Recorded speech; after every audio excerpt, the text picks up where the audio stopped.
જોગીને બોલાવું, એને જગાડે તો તેનું મૃત્યુ થાય. આમ કાં બોલાયો? અરે બોલાવાનું કારણ એટલું છે ચારણ જોગી, અમરિયા નામના દત્તે 33 કરોડ દેવાળોને મુઠના મોવડે બંધેવાન કર્યા. હા પ્રભુ. અને માં ચામુંડાને જગાડવા જા, પણ એક વાત યાદ રાખવાની કે જ્યારે માં ચામુંડા જાગે હા પ્રભુ. ત્યારે આવડું ફરી જજો. અરે ભોળાનાથ, આવડું ફરવાનું કારણ શું? કારણ એટલું છે ચારણ જોગી, એક જ્વાળામુખી જોગણી છે, એ જાગશે અને મોઢામાંથી જ્વાળા નીકળશે તો તને બાળીને ભસ્મ કરી નાખશે. બહુ સારું પ્રભુ. હાલ ને હાલ હું જાઉં તમારું ડમરું લઈ અને ચોટીલાના ડુંગર ઉપર માં ચામુંડા 6 મહિનાની નિંદ્રામાં સુતાશે, એને જરૂર હું જગાડીશ.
જગાડવાનું કઈ કારણ?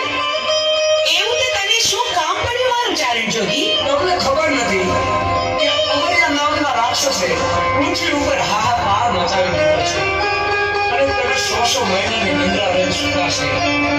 તો માટે પૃથ્વીમાં આઘાત થઈ ગયો છે માં, એટલા માટે હું તમને જગાડવા માંગુ છું. એમ વાત છે. અમરિયા રાક્ષસની એટલી હિંમત કે ભોળા માણસોને રંજાડે? પૃથ્વી પર એને મચાવેલા આતંકનો હું પળમાં અંત કરીશ. એને પોતાનો વિનાશ પોતે નોતર્યો છે. ચારણ